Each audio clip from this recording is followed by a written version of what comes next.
नमस्कार मित्रों, मैं नरसिंह चौधरी एक बार फिर आपके सामने क्लास थर्ड लेकर आया हूं।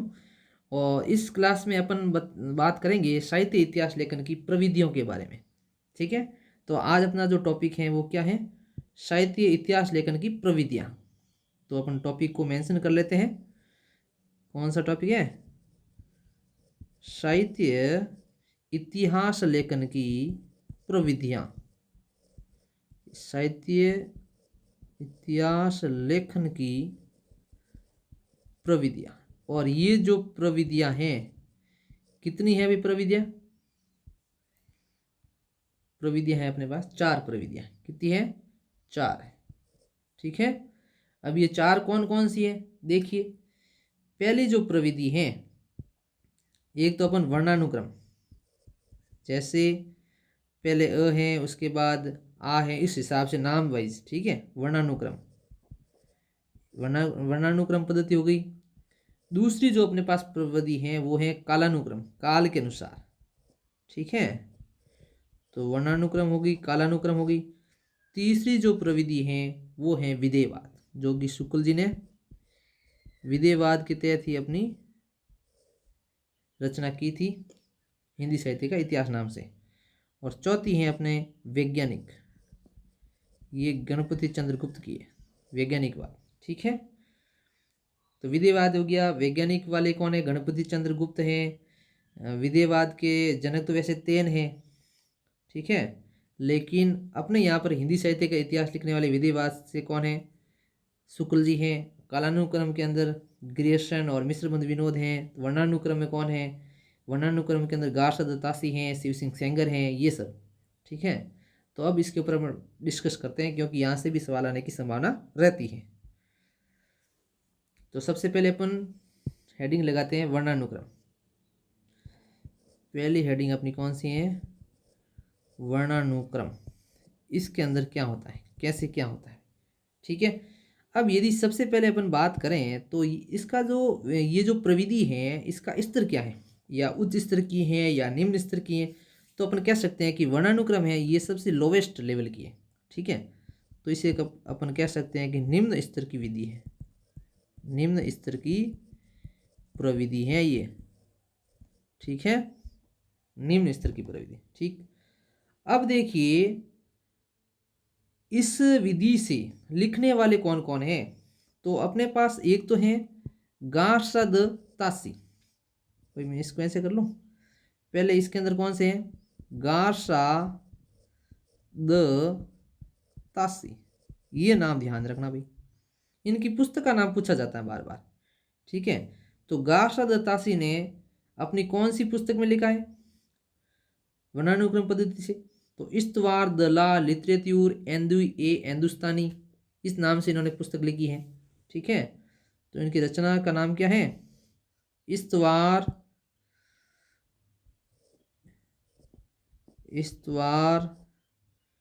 द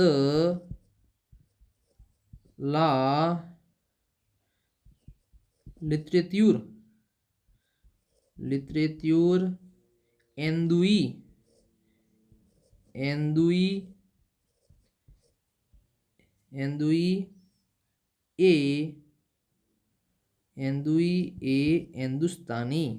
एंदुई ए हिंदुस्तानी, ये नाम ध्यान रखना भाई।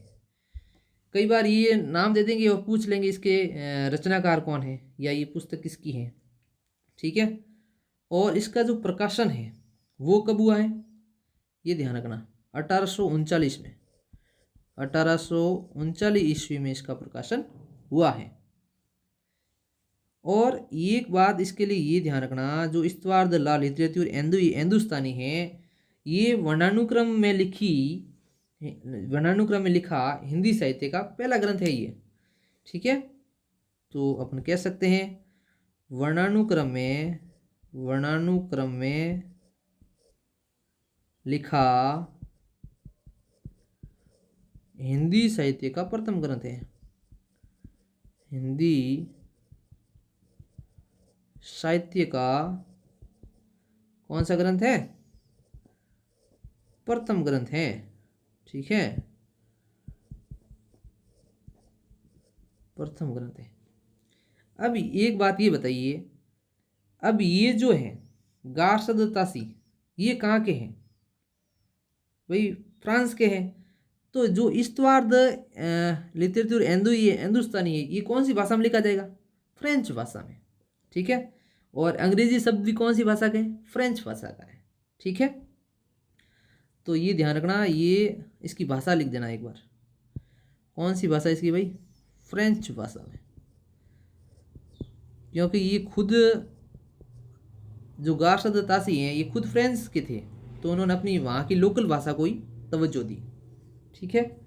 अब यहाँ के अपने भारत के कौन हैं? भारत के कौन है जिन्होंने वर्णानुक्रम पद्धति से इतिहास लिखा है? तो एक नाम यहाँ पर आता है शिव सिंह सेंगर का। शिव सिंह सेंगर। ठीक है। शिव सिंह सेंगर की जो पुस्तक है उसका नाम है शिव सिंह सरोज। ठीक है। तो ये ध्यान देना, शिव सिंह सेंगर की जो पुस्तक है उसका नाम क्या है? शिव सिंह सरोज। शिव सिंह सरोज। और इस पुस्तक के बारे में एक ये बात ध्यान रखना कि शुक्ल जी ने इसका जो रचना काल है वो 1833 में माना है। शुक्ल जी 1833, ये तो शुक्ल जी के अनुसार है। और अगर जनरली पूछे तो कब है? 1883। आपको क्या करना है? ऑप्शन देखकर काम करना है। अगर 33 के बारे में पूछना चाह रहे हैं तो 33, नहीं तो अपने 1883, ये तो है ही है। ठीक है। अब ये हो गया वर्णानुक्रम के बारे में, आपको इतना ही ध्यान रखना है। अब अपन चलते हैं कालानुक्रम की ओर। ठीक है। तो सेकंड जो अपना प्रविधि है वो है कालानुक्रम। कालानुक्रम के अनुसार, तो कालानुक्रम में क्या है? इसके अंदर काल के अनुसार, जैसे पहले 1900 है, उसके बाद 2000, ऐसे काल के अनुसार चलते हैं। ठीक है।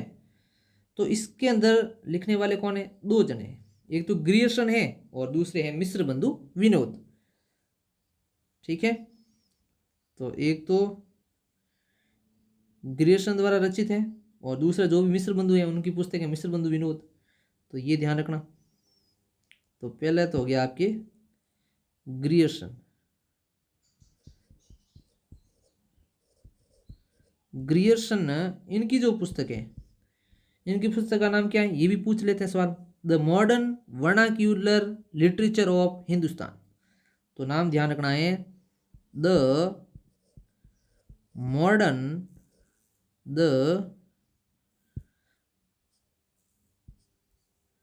ध्यान देना भाई, द मॉडर्न वर्नाक्यूलर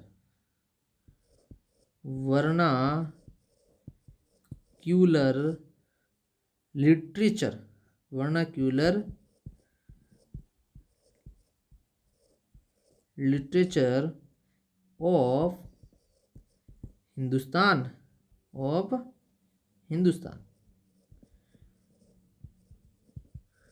अब देखिए इसके अंदर ऑप भी आ रहा है, द भी आ रहा है, मतलब इंग्लिश के वर्ड आ रहे हैं कि नहीं आ रहे?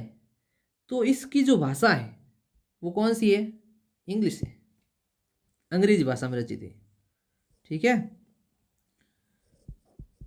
अंग्रेजी भाषा में रचित। अब देखिए दूसरे जो कालानुक्रम लिखने वाले कौन है? दूसरे अपने पास में मिश्र बंधु है और उनकी पुस्तक का नाम क्या है? मिश्र बंधु विनोद। मिश्र बंधु विनोद।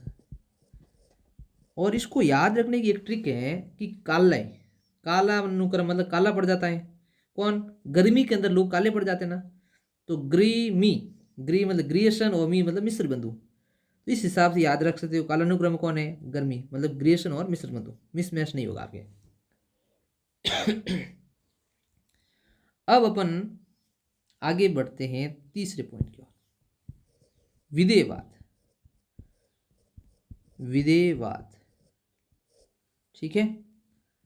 और ये जो है जिस प्रकार से वर्णानुक्रम निम्न स्तर की प्रविधि थी, अब जो ये विधेयवाद है ये उच्च स्तर की प्रविधि है। तो विधेयवाद के बारे में आप लिख सकते हैं कि जो इसका स्तर है कैसा है भाई, उच्च है। तो उच्च स्तर की प्रविधि, ठीक है। और विधेयवाद के अनुसार हिंदी साहित्य का इतिहास लिखने वाले कौन है, रामचंद्र शुक्ल जी हैं, ठीक है। और इस विधेयवाद के जनक कौन है, इसके जो जनक हैं तेन हैं, और ये कहाँ के हैं भाई, फ्रांस के हैं। तो फ्रांसीसी विद्वान है, फ्रांसीसी विद्वान है, ठीक है। अब देखो विधेयवाद का जो मूल अर्थ क्या है, इसके अंदर 3 अनिवार्य तत्व होते हैं, इसको समझिए, ये एग्जाम में पूछे गए सवाल भाई। तो विधेयवाद के 3 अनिवार्य तत्व कौन कौन से हैं, तो 3 जो अनिवार्य तत्व हैं, 3 अनिवार्य तत्व कौन कौन से हैं, एक तो है जाति, दूसरा वातावरण, तीसरा क्षण। मतलब जाति, वातावरण, क्षण, ये 3 इसके अनिवार्य तत्व हैं। कौन कौन से हैं, एक तो है आपके जाति, दूसरा वातावरण, और तीसरा है आपके क्षण, ठीक है।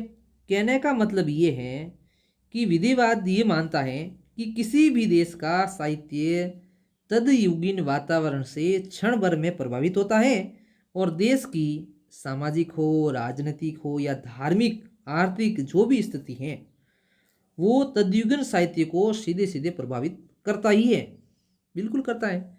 मान लो आज जो राज है भाई, आज जो शासन है उसके अनुसार ही रचनाओं का निर्माण हो रहा है, रचनाएं रचित की जा रही हैं, तो शासन का प्रभाव बिल्कुल पड़ता है। और ये विधेयवाद ने कहा है, जो कि सही है, ठीक है। तो विधेयवाद का मानना क्या है, किसी भी देश का साहित्य तदयुगीन वातावरण से क्षण भर में प्रभावित होता है, देश की सामाजिक, चाहे राजनीतिक, धार्मिक जो भी हैं वो सब साहित्य को प्रभावित करते हैं, ठीक है। अब देखो विधेयवाद के बारे में बात कर ली। अब विधेयवाद विधि से या प्रविधि से लिखने वाले कौन हैं, रामचंद्र जी शुक्ल, ठीक है। तो रामचंद्र शुक्ल ने कौन सी लिखी भाई, रामचंद्र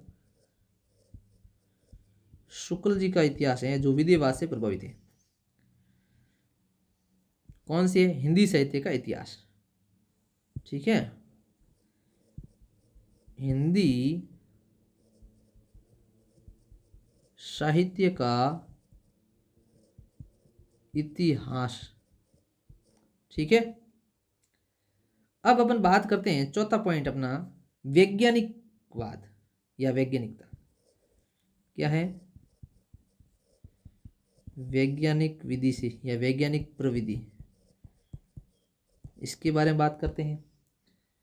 तो इस विधि से लिखने वाले कौन है, गणपति चंद्र गुप्त हैं, और इनके जो रचना है, इनकी जो पुस्तक, उसका नाम क्या है, हिंदी साहित्य का वैज्ञानिक इतिहास, ठीक है। तो वैज्ञानिक प्रविधि से लिखने वाले कौन है, गणपति चंद्र गुप्त है।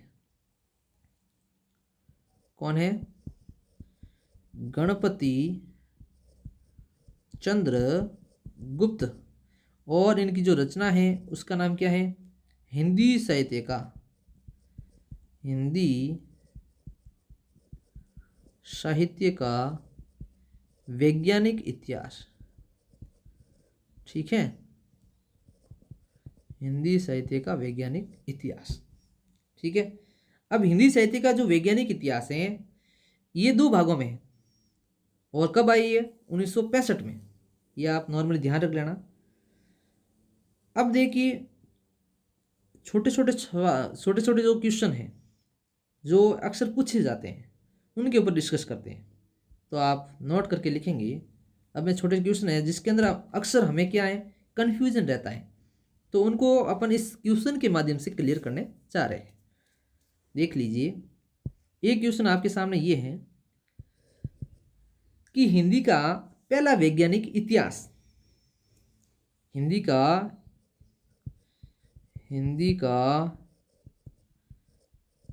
पहला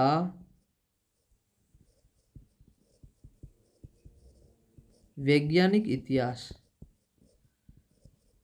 तो हिंदी का पहला वैज्ञानिक इतिहास कौन सा भी? तो इसके बारे में अगर बात करते हैं, इसका जो आंसर है क्या हो जाएगा बताओ, मन में सोचो। पहला वैज्ञानिक, हिंदी का पहला वैज्ञानिक। तो वैज्ञानिक की बात आती है, ऐसा नहीं आप गणपति चंद्र गुप्त की तरफ चले जाओ, no. The modern vernacular literature of Hindustan, Grierson वाला। ठीक है, तो हिंदी का पहला वैज्ञानिक इतिहास जो कि कालानुक्रम में लिखा गया था, किसका भाई? ग्रियर्सन का। द मॉडर्न, इसका उत्तर क्या हो जाएगा? The modern vernacular. और इस वर्नाक्यूलर का भी अर्थ पूछा गया है, खड़ी बोली ऐसा होता है। ठीक है, तो वर्नाक्यूलर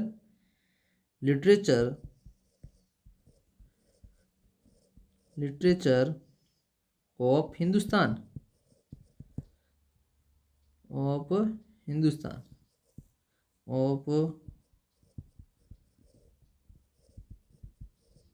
हिंदुस्तान। ठीक है, और ये जो रचना किसकी है? ग्रियर्सन की है। ध्यान रखना है, एक तो ये सवाल है जो आपके अंदर कंफ्यूजन पैदा कर रहा था और अभी क्लियर हो गया। हिंदी का पहला शुद्ध या व्यवस्थित वैज्ञानिक इतिहास। ठीक है, ये क्वेश्चन आपके सामने ये है, अपने दिमाग में आप इसका उत्तर ढूंढ के रखिए, मैं बताऊं उससे पहले। तो हिंदी का पहला शुद्ध वैज्ञानिक, शुद्ध कहो या व्यवस्थित कहो, व्यवस्थित, शुद्ध कहे या व्यवस्थित कहे, शुद्ध या व्यवस्थित वैज्ञानिक इतिहास कौन सा है? अब बताओ प्योर वाला कौन सा है जो वैज्ञानिक है, बताओ भाई, इसका उत्तर क्या होगा? दिमाग में सोचा कुछ? तो इसका जो उत्तर है, रामचंद्र शुक्ल जी का जो हिंदी साहित्य का इतिहास है वो है, जिसे हम हिंदी का पहला शुद्ध या व्यवस्थित वैज्ञानिक इतिहास कहते हैं।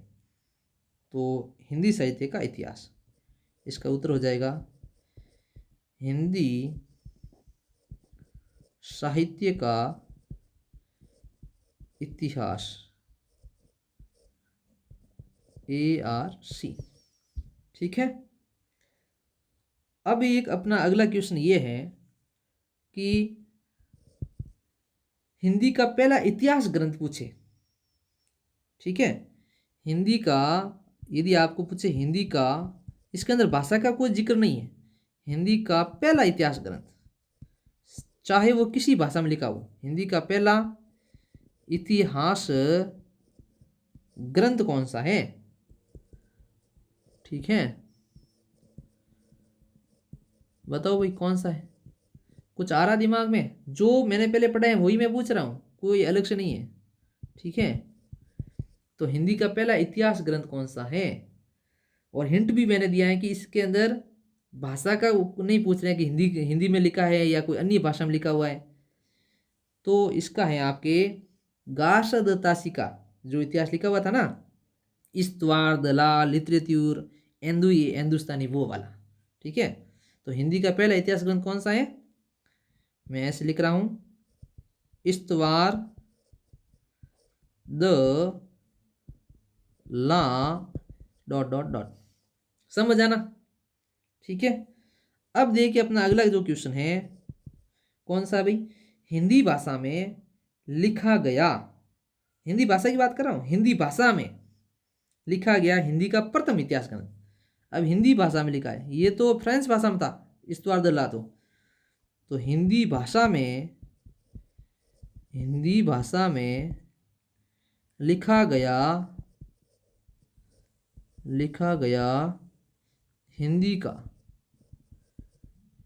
का प्रथम इतिहास ग्रंथ कौन सा है? प्रथम इतिहास ग्रंथ जो अपनी लैंग्वेज में लिखा है, इतिहास ग्रंथ कौन सा है बताइए, ये तो बता दो, कुछ आइडिया है आपको? तो इसका जो उत्तर है आपके पास, शिव सिंह सेंगर का शिव सिंह सरोज। ठीक है, कौन सा है? शिव सिंह सेंगर का कौन सा है भाई? शिव सिंह सरोज। शिव सिंह सरोज। इसके अंदर एक अपवाद है। क्या अपवाद है? क्योंकि शिव सिंह सैंगर को ARC ने क्या माना है? 1833 और सर्वमान्य 1883 है। और 1883 से पहले एक और रचना है जो हिंदी भाषा में लिखा गया है, उसका नाम है भाषा काव्य संग्रह, जो कि महेश दत्त शुक्ल ने 1873 में लिखा है। तो सेकंड जो, अगर ये नहीं है तो अपन किसके ऊपर जाएंगे? भाषा काव्य संग्रह पर जाएंगे। ठीक है, तो ध्यान देना, नोट लगा के भाई। ये तो कब है? 1883। सर्वमान्य ये है। और शुक्ल जी ने कितना माना है? 1833। अब 33 के हिसाब चले तो पहला ये हो गया, और 83 के हिसाब से चले तो फिर अपने महेश दत्त शुक्ल का हो जाएगा 1873 वाला। तो महेश दत्त शुक्ल ने क्या लिखा है? भाषा काव्य संग्रह। दोनों ही मतलब ये हिंदी भाषा में लिखे गए हैं, भाषा काव्य संग्रह। ठीक है, ये किसका है भाई? महेश दत्त शुक्ल का है। महेश दत्त शुक्ल। और ये कब है? 1873 ईस्वी में। ठीक है, अब हम अगले जो क्लास है उसके अंदर प्रमुख जो भी साहित्य इतिहास ग्रंथों का परिचय, जैसे इस्तवार द लाल हिंदुस्तानी में क्या है, और मौलवी जो करीमुद्दीन है उसका तज़किरा सूरह हिंदी में क्या लिखा है, शिव सिंह सरोज में क्या है, ये जितने भी ग्रंथ हैं उनके ऊपर अपन बात करेंगे। तो आज के लिए इतना ही। धन्यवाद मित्रों, आप मेरे साथ बने रहिए। आपको जो मैं करवा रहा हूँ इससे बाहर कुछ भी नहीं जाएगा, विश्वास करके चलिए। ठीक है, क्योंकि तत्परता का नियम नहीं लगता है तो ज्ञान अधूरा रह जाता है। इसलिए तत्पर होकर मनोयोग के साथ पढ़ना है और आगे बढ़ना है। धन्यवाद।